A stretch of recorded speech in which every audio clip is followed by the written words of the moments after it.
হযরতে আবু হুরায়রা রাদিয়াল্লাহু তাআলা আনহু বলেন, এক ব্যক্তি রাসূল সাল্লাল্লাহু আলাইহি ওয়াসাল্লামকে এসে বলতেছে, ইয়া রাসূলুল্লাহ, ইয়া হাবিবাল্লাহ, এই দুনিয়ার মধ্যে যত মানুষ আছে আমি সবচেয়ে বেশি কাকে সম্মান করব? রাসূলুল্লাহ সাল্লাল্লাহু আলাইহি ওয়াসাল্লাম বললেন, তোমার মা। আবার জিজ্ঞেস করলেন, তারপর কে? রাসূল বললেন, তোমার মা। আবার বললেন, তারপর কে? রাসূল তৃতীয়বারও বললেন, তোমার মা। চতুর্থবার আবার জিজ্ঞেস করলেন, তারপর কে? রাসূল বললেন, তোমার বাবা। মায়ের কথা বললেন কতবার? 3 বার। বাবার কথা 1 বার। কারণ কি? মা 3টা কষ্ট সহ্য করে যেটা বাবারা করে না। এর মধ্যে একটা হলো গর্ভে ধারণ করা, 2 নাম্বার প্রসব করা, 3 নাম্বার 2 বছর পর্যন্ত দুধ পান করানো। এই কষ্টটা মায়েরাই অনুভব করে, কোনো বাবারা এই কষ্ট অনুভব করে না। এখানে যারা আছেন, আমাদেরকে সৃষ্টি করেছেন কে? আল্লাহ। আল্লাহর নাম একটু জোরে নিতে হয় না? একটু বলেন তো, আমাদেরকে সৃষ্টি করেছেন কে? মাশাআল্লাহ। এই জগৎ সৃষ্টি করেছেন কে? আল্লাহ। সব কিছুই আল্লাহ তাআলা সৃষ্টি করেছেন। কিন্তু আল্লাহ তাআলা কেন সৃষ্টি করেছেন? এটাই হলো মুমিনের প্রশ্ন, যে আল্লাহ তাআলা কেন সৃষ্টি করেছেন? অবশ্যই এই সৃষ্টির পিছনে কোনো রহস্য আছে। শুধুমাত্র আমাদের 2 চোখে যা দেখি, এটা শুধু আমরা পৃথিবীকেই দেখি, কিন্তু এই পৃথিবীর বাহিরে অনেক কিছু রয়েছে। আল্লাহ তাআলা পবিত্র কোরআনে সূরাতুল ফাতিহার মধ্যে বলেছেন, আলহামদুলিল্লাহি রব্বিল আলামিন। এই রব্বিল আলামিন, এই আলামিন শব্দের অর্থ হচ্ছে সমগ্র বিশ্ব জগৎ। শুধুমাত্র পৃথিবী না, পৃথিবী কেবলমাত্র একটা গ্রহ। এই পৃথিবী ছাড়া আরও অনেক গ্রহ রয়েছে, উপগ্রহ রয়েছে। পৃথিবীর চাইতে অনেক crore crore, lakh lakh, million million, trillion trillion, বহু গুণে বড় বড় তারকা রয়েছে, ব্ল্যাক হোল রয়েছে, ম্যাক্সওয়ে রয়েছে। এরকম বিশাল বিশাল আল্লাহ তাআলার সৃষ্টিজীব রয়েছে, যেগুলো শুধুমাত্র এই পৃথিবী না, বরং পৃথিবীর চাইতেও বহুগুণে বড় সূর্য, তারকা, এই সবগুলো 1টা 2টা না, বরং কোটি কোটি তারকা খেয়ে ফেলতে পারে এরকম ব্ল্যাক হোল রয়েছে। এই সব কিছু মিলিয়ে হলো বিশ্ব জগৎ। আর আমরা যেখানে বসবাস করি, এটার নাম হচ্ছে পৃথিবী। আল্লাহ তাআলা শুধু পৃথিবী সৃষ্টি করেছেন নাকি পুরো বিশ্ব জগৎ সৃষ্টি করেছেন? পুরো বিশ্ব জগৎ সৃষ্টি করেছেন। এই জন্য সমগ্র বিশ্ব জগতের সৃষ্টিকর্তাকে আল্লাহ।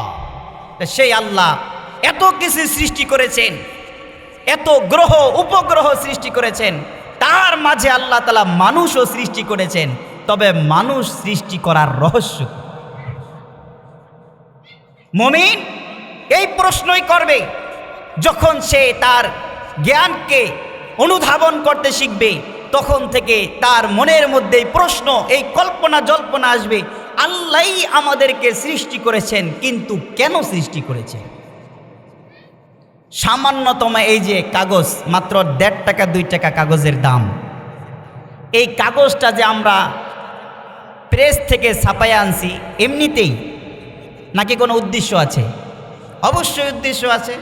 সেটা কি? এই মাহফিলের প্রচার প্রসার। এই উদ্দেশ্যে আমরা এই সামান্য মাত্র 1.5 টাকা 2 টাকার একটা কাগজ ছাপিয়ে এনেছি। কিন্তু দেখেন, আল্লাহ তাআলা এই বিশ্ব জগতের মধ্যে সবচাইতে শ্রেষ্ঠতম মাখলুক, আশরাফুল মাখলুকাত সৃষ্টি করেছেন, তাদের নাম হচ্ছে মানুষ। তাহলে এই মানুষকে আল্লাহ তাআলা এমনিতেই সৃষ্টি করেছেন নাকি অবশ্যই কোনো কারণ আছে? অবশ্যই কারণ আছে। আর সেই কারণ কি? সেই কারণ আপনি কোরআনকে জিজ্ঞেস করেন, কোরআন তুমি বলে দাও আল্লাহ আমাদেরকে কেন সৃষ্টি করেছেন। তখন কোরআন আপনাকে জবাব দিবে। 27 নম্বর পারার মধ্যে আল্লাহ তাআলা বলতেছেন, আল্লাহ পাক রব্বুল আলামিন বলেন, ওয়া মা খালাকাতুল জিন্না ওয়াল ইনসা ইল্লা লিয়াবুদুন।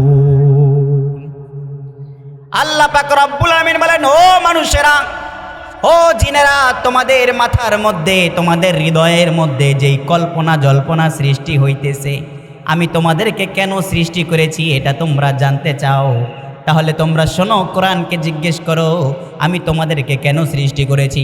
কোরআনকে যখন তোমরা জিজ্ঞেস করবা, কোরআন তোমাদেরকে বলে দিবে ইল্লা লিয়াবুদুন, একমাত্র কেবলমাত্র শুধুমাত্র আল্লাহর ইবাদতের জন্য আমি তোমাদেরকে সৃষ্টি করেছি।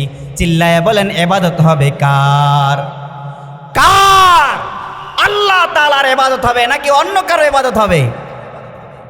একমাত্র আল্লাহ তাআলার ইবাদত হবে। আল্লাহর ইবাদত কি আর অন্য কারো ইবাদত কি? ইবাদত হচ্ছে দাসত্ব করা। ইবাদত হলো দাসত্ব করা। যখনই আল্লাহ তাআলার হুকুম মেনে চলা হবে তখনই হবে আল্লাহর ইবাদত করা। আর যখন এই শয়তানের হুকুম মতো চলা হবে, শয়তানের রাজামন্দি মতো চলা হবে, তখন হবে শয়তানের দাসত্ব করা। তাহলে আল্লাহ পাক রব্বুল আলামিন কে বলেছেন? আকিমুস সালাতা ওয়া আতুজ যাকাহ। আল্লাহ তাআলা বলেছেন, ও আমার বান্দারা, তোমরা নামাজ কায়েম করো, যাকাত প্রদান করো।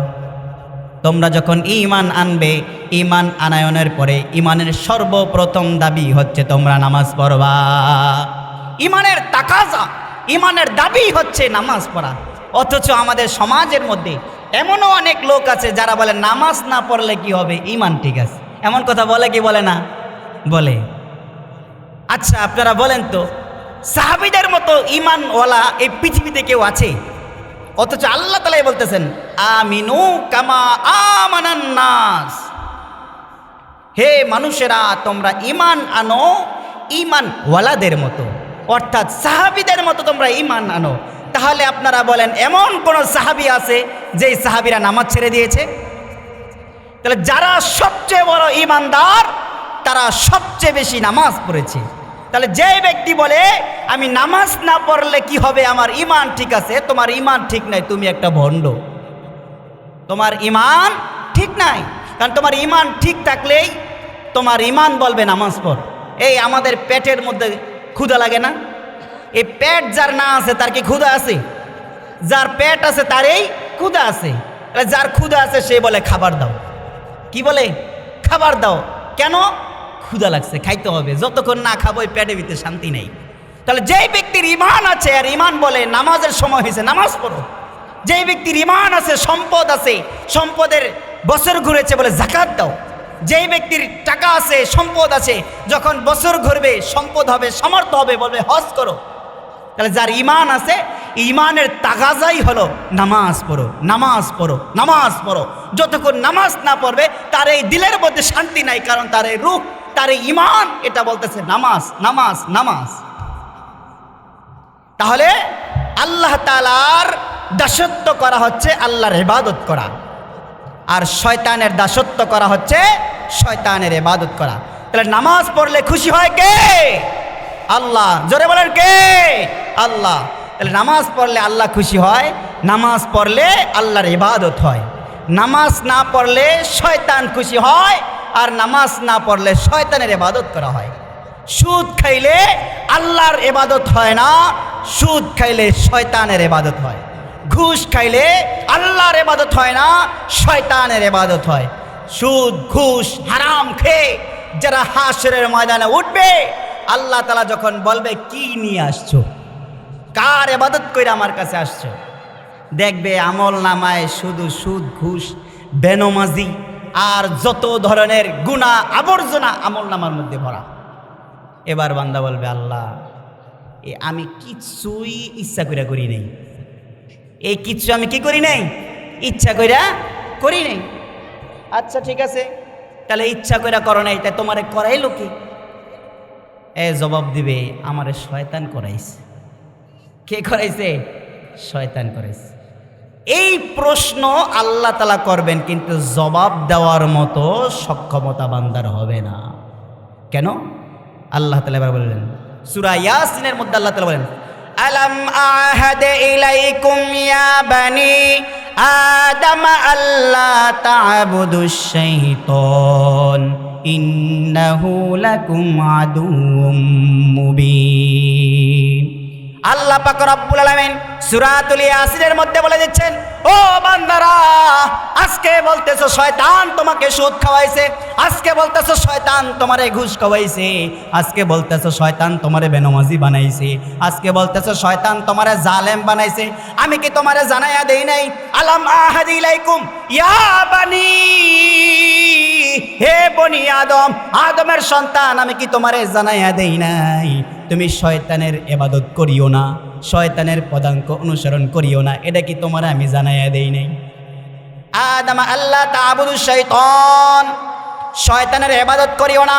ইন্নাহু লাকুম আদুউম মুবিন, নিশ্চয় শয়তান তোমাদের প্রকাশ্য শত্রু।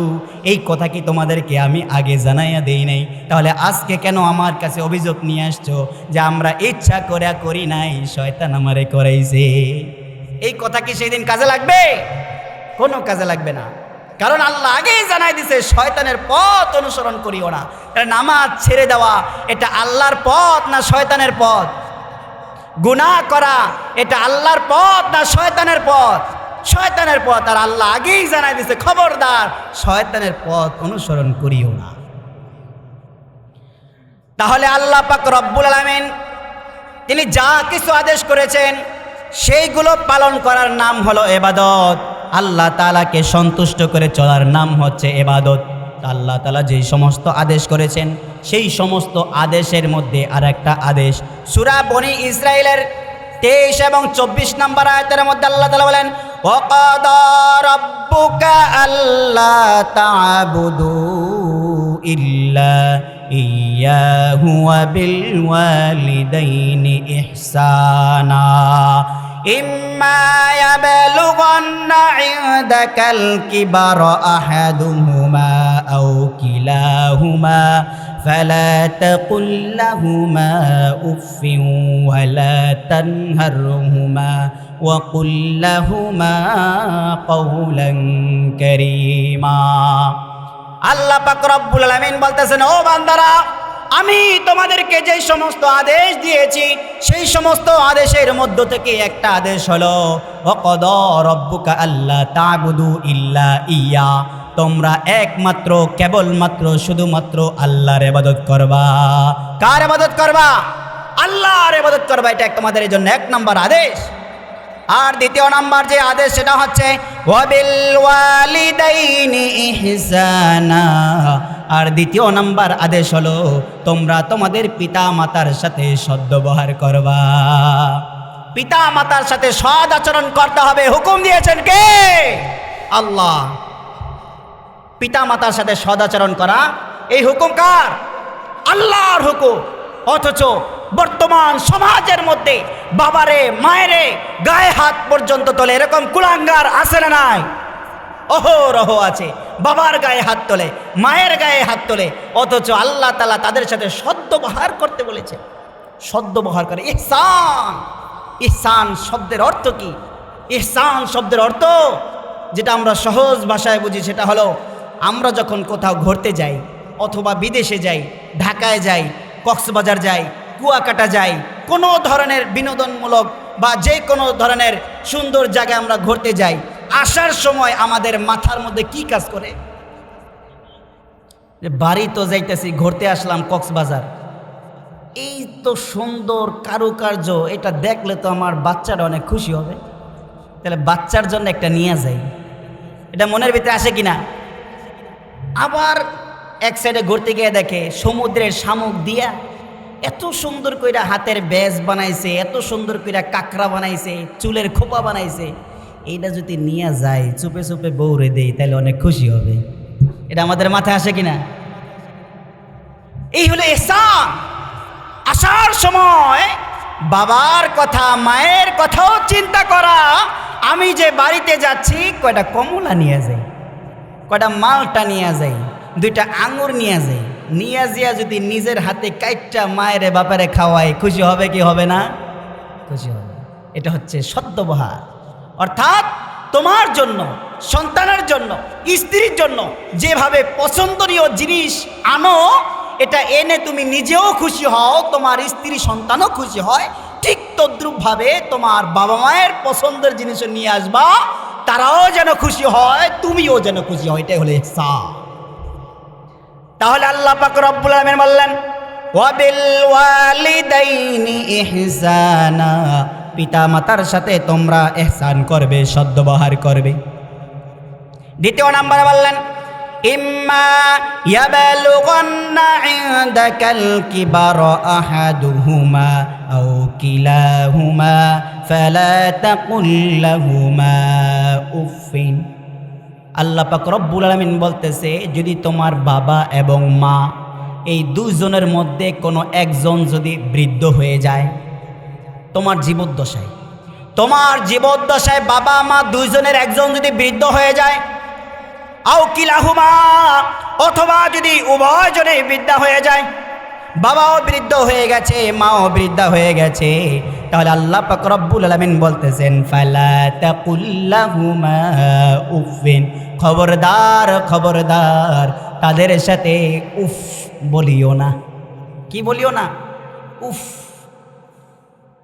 দেখেন আল্লাহ তাআলা বাবা মার প্রতি কত সুন্দর কোমল আচরণ করতে বলেছেন। বাবা মা যখন বৃদ্ধ হয়ে যায়, বুড়া মানুষ যখন বুড়া হয়ে যায়, দেখবেন মানুষ বুড়া হয়ে গেলে এদের জ্ঞান বুদ্ধি একটু কমে যায়, এক প্রশ্ন বারবার করে, একই কথা বারবার বলে, এরকম হয় কি হয় না? হয়। কিন্তু যখন বুড়া বাপ বুড়া মা একই কথা বারবার বলে, তখন সন্তান রাগ হয় কি না? তোর খালি এক কথা বারবার, আপনার একবার কইছি না, বলে কি বলে না? আবার একটু ভদ্র টাইপের যদি হয়, তাহলে এরকম ধমক দেনা বলে, মানে বিরক্তি প্রকাশ করে, কথা একটা দুইবার তিনবার চারবার বলে উফ, বলে না? আল্লাহ তাআলা ওই শব্দটাই বলতেছেন, কয় ফালা তাকুল লাহুমা উফ, এই উফ শব্দটুকু বলবে না, খবরদার তাদের সাথে সুন্দর ব্যবহার করো। আল্লাহ তাআলা আরো বললেন ওয়ালা তানহারহুমা, খবরদার উফ শব্দ তো বলবেই না, ওয়ালা তানহারহুমা, তাদেরকে ধমকও দিবে না, তাদেরকে ধমকও দিতে পারবে না, খবরদার ধমক দিবে না, সুন্দর আচরণ করবে, ধমক দেওয়া যাবে না। ওয়াকুল লাহুমা কওলান কারীমা, আল্লাহ তাআলা বললেন উফও বলতে পারবা না, ধমকও দিতে পারবা না। এখন আবার আপনি কইবেন তাহলে আল্লাহ কেমনে কথা কম, বুড়ায় তো খালি একই কথা বারবার কয়, তাই কেমনে কথা কম? আল্লাহ তাআলা বলতেছেন ওয়াকুল লাহুমা কওলান কারীমা, সম্মানের সাথে কথা বলবে। কিসের সাথে? সম্মানের সাথে কথা বলবে। তুমি যখন ছোট ছিলে এক কথা বারবার জিজ্ঞেস করছো, বাবা ওইটা কি? বলে ওইটা পাখি। ওইটা কি? বলে পাখি। ওইটা কি? কয় পাখি। ওইটা কি? কয় পাখি। যতবার জিজ্ঞাসা ততবারে বলে পাখি পাখি। নাকি বাচ্চাকে ধুর সরেন যা, তোর এক কথা বারবার কয়, এগুলো বলে? নাকি বারবার একই কথার জবাব দেয়? বাচ্চা যতবার জিগায় ততবারেই বলে। আল্লাহ তাআলা বলতেছেন ওয়াকুল লাহুমা কওলান কারীমা, খবরদার ধমক দেওয়া যাবে না, বিরক্ত হওয়া যাবে না, সম্মানের সাথে কথা বলবে। এই জন্য ভাইয়েরা আমার, বাবা মার সাথে সুন্দর আচরণ করতে হবে, তাদের সাথে সদ্ব্যবহার করতে হবে, ইহসান করতে হবে, বিরক্ত হওয়া যাবে না, ধমক দেওয়া যাবে না। কারণ বাবা মা তারা আমাদেরকে অনেক কষ্ট করে লালন পালন করেছেন, অনেক কষ্ট করে লালন পালন করেছেন। মা তার গর্ভে সন্তানকে 10 মাস 10 দিন পর্যন্ত গর্ভে ধারণ করেছেন।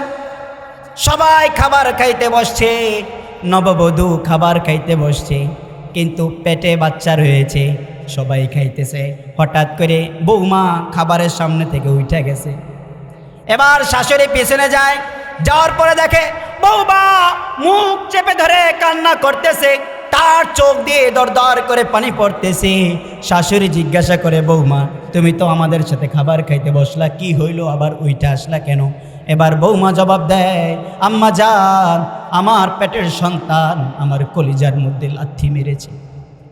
ছোট বাচ্চা পেটের মধ্যে এখনো, এটা হাত পা নাড়াচাড়া করে, কিন্তু মা কষ্ট পায়, মাঝে মাঝে কলিজার মধ্যে গিয়ে লাথি লেগে যায়।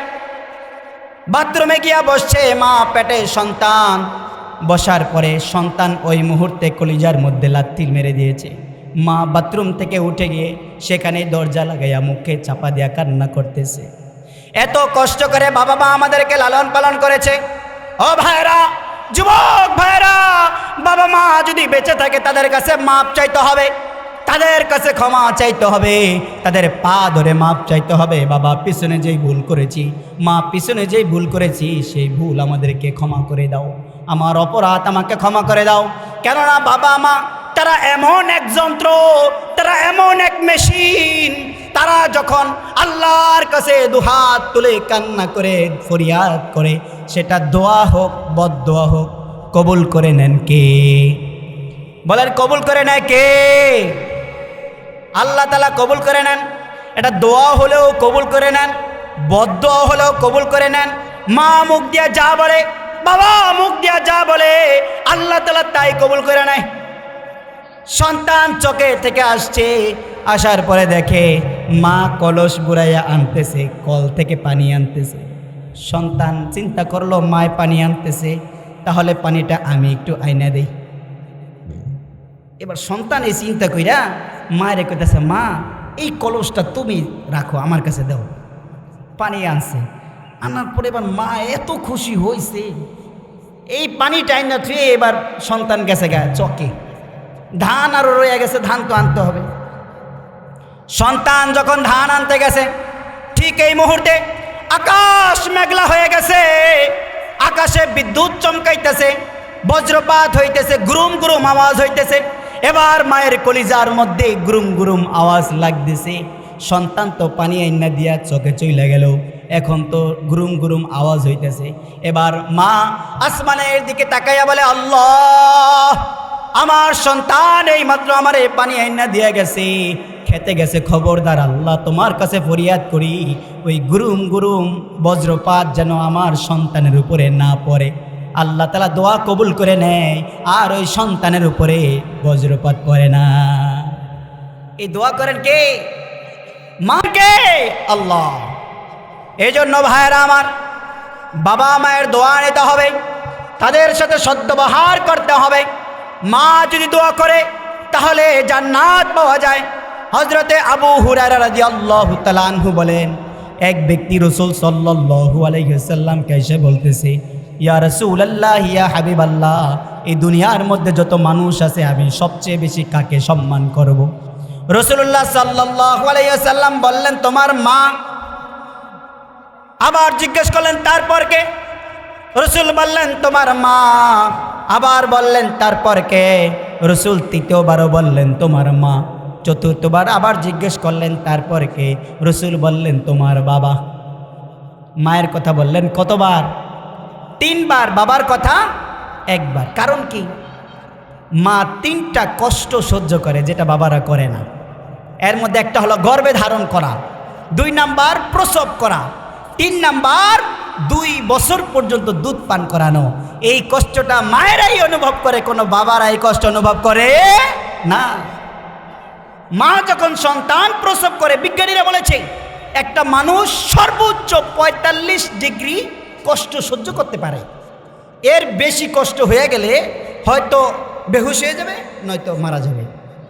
কিন্তু একটা মা যখন সন্তান প্রসব করে তখন 52 থেকে 57 ডিগ্রি পর্যন্ত কষ্ট অনুভব করে। এটা কেমন কষ্ট?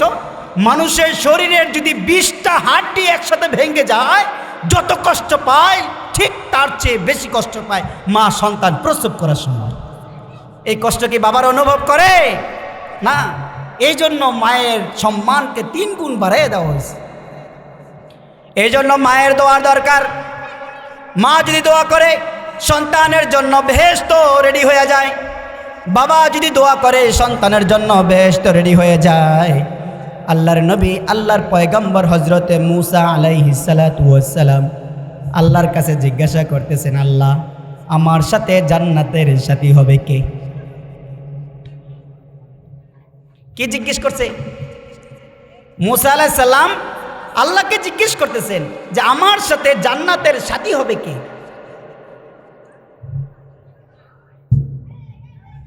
মূসা আলাইহিস সালাম যখন আল্লাহর কাছে জিজ্ঞাসা করলেন, আল্লাহ, জান্নাতে সবার সাথে সাথী থাকবে, সব নবীদের বন্ধু থাকবে, তবে আমার বন্ধু কে হবে, আমার সাথে কে হবে? আল্লাহ তাআলা বললেন, মূসা, ওই বাজারের একজন কসাই তোমার জান্নাতের সাথী হবে, বলেন না সুবহানাল্লাহ। মুসা আলাইহিস সালাম আশ্চর্য হয়ে গেছে, একজন কসাই আমার জান্নাতের সাথী হবে। আমি তো ভাবছিলাম আমার জান্নাতের সাথী মনে হয় কোনো আল্লাহর ওলি, কোনো বুজুর্গ হবে, একজন কসাই আমার জান্নাতের সাথী হবে। মুসা আলাইহিস সালাম আশ্চর্য হয়ে গেলেন, আল্লাহ এটা আবার কেমন কসাই যে আমার সাথে তার জান্নাত হবে। আল্লাহ তাআলা বললেন, তোমার এত কৌতূহল, তাহলে তুমি যাও ওই বাজারে গিয়ে দেখে আসো যে কোন কসাই, এই কসাই কি করে। মুসা আলাইহিস সালাতু ওয়াস সালাম এবার গেলেন বাজারে। যাওয়ার পরে তিনি দাঁড়ায় দেখলেন কসাই গোশত বিক্রি করে। সারাদিন গোশত বিক্রি করার পরে ভালো ভালো গোশত এবং কলিজাগুলোকে আলাদা করে রেখে দেয়। যখন গোশত বেচা কেনা শেষ, এবার ওই কলিজাটাকে পুটলির মধ্যে বেঁধে এরপরে তিনি সাথে করে নিয়ে যাইতেছেন। মুসা আলাইহিস সালাম তার পিছনে পিছনে যাইতেছে। বাড়ির কাছে যাওয়ার পরে ওই কসাই যুবক যখন ঘরের ভিতরে ঢুকে যায়, মুসা আলাইহিস সালাম বলে, ও যুবক, আমি তোমার ঘরের মেহমান হইতে চাই, তুমি কি আমার মেহমান বানাইবানি? তখন এই যুবক বলে, ঠিক আছে, আপনি আমার ঘরে আসেন, আমি আপনারে মেহমান বানাইব। মুসা আলাইহিস সালাম তার ঘরে গেলেন। ঘরে যাওয়ার পরে দেখলেন ওই যুবক অন্য রুমে ঢুকলো। অন্য রুমে ঢোকার পরে মাচার উপর থেকে একটা বড় ঝুড়ি বের করলো, দোলনার মতো বড় ঝুড়ি। এই ঝুড়ি বের করার পরে মুসা আলাইহিস সালাম দেখলেন ওই ঝুড়ির মধ্যে একজন বৃদ্ধা মহিলা। ওই বৃদ্ধা মহিলাকে যুবক গোসল করাইলো, এরপরে তার পায়খানা পেশাব পরিষ্কার করলো, সুন্দর পোশাক পরাইলো এবং ওই যে কলিজা নিয়ে আসছিল, ভালো ভালো নরম নরম গোশত নিয়ে আসছিল, ওইগুলার সুন্দরভাবে ভুনা করলো, পাকাইলো। এরপরে বৃদ্ধা মহিলার মুখের মধ্যে দিয়া দিল। বৃদ্ধা মহিলার মুখের মধ্যে দেওয়ার পরে বৃদ্ধা মহিলা আসমানের দিকে দুই হাত উঠাইলো। এরপরে কি যেন মনে মনে বলল, মুসা আলাইহিস সালাম শুনলেন না। এবার মুসা আলাইহিস সালামের যুবককে ডাক দিলেন। কসাই যুবককে ডাক দেওয়ার পরে মুসা আলাইহিস সালাম জিজ্ঞেস করলেন, ও যুবক, তোমার খাবার আমি খাবো, তবে আগে বলো ওই বৃদ্ধা মহিলা কে? তখন ওই যুবক বলে, এই বৃদ্ধা মহিলা হচ্ছে আমার মা। এই যুবক, কসাই যুবক এখনো জানে না যে এটা নবী মুসা আলাইহিস সালাম। বলতেছে, বৃদ্ধা মহিলা আমার মা, তাকে এত আদর করে। মা, সে ছাড়া আমার কেউ নাই, আর আমি ছাড়াও আমার মায়ের কেউ নাই। আমি আমার মায়ের সেবা করি, শুশ্রূষা করি, প্রতিদিন আমার মাকে আমি এইভাবে আদর যত্ন করে খাওয়াই দেই। এবার মুসা আলাইহিস সালাম বললেন, ও যুবক, তাহলে বলো তোমার মা আসমানের দিকে দু হাত তুলে বিড়বিড় বিড়বিড় করে কি বললো, একটু আমারে বলো। এবার যুবক বলতেছে, এই কথা আর বললেন না, আমার মা একটা পাগলা দোয়া করে। কি দোয়া করে? একটা পাগলামি দোয়া করে। কি দোয়া করে? আমি যখন প্রতিদিন এইভাবে আমার মায়ের আমি নাওয়ায়া ধোয়া নতুন পোশাক পরায়া দেয় আর খাওয়ায়া দেয়, তখন আমার মা আল্লাহর কাছে বলে, আল্লাহ, তুমি আমার এই সন্তানের উপরে খুশি হয়ে যাও। আমি আমার সন্তানের উপরে খুশি হয়ে গেছি, আর আমার সন্তানের উপরে তুমি খুশি হইয়া জামানার পয়গম্বর মুসার সাথে জান্নাত দিয়ে দাও। বলেন না সুবহানাল্লাহ। মুসা আলাইহিস সালাম এবার বললেন, যুবক, তোমার চিন্তার কোনো কারণ নাই, তোমার মায়ের দোয়া কবুল হয়ে গেছে। এটা পাগলামির দোয়া না, তোমার মায়ের দোয়া কবুল হয়ে গেছে। আমি জামানার পয়গম্বর মুসা, আর আল্লাহ তাআলা তোমার জন্য জান্নাতের ঠিকানা আমি মুসার সাথে করে দিয়েছে। বলেন না সুবহানাল্লাহ। দেখ কিসের জন্য হয়েছে? মায়ের দোয়ার বরকতে হয়েছে। তা মায়ের দোয়াও যেমন কবুল হয়, বদদোয়াও কবুল হয়। সময় যেহেতু নাই, আল্লাহ যদি তৌফিক দান করে আরেকদিন বলবো ইনশাআল্লাহ। আল্লাহ তাআলা আমাদের সকলকে পিতা মাতার সাথে সদাচরণ করার তৌফিক দান করে, বলি আমিন।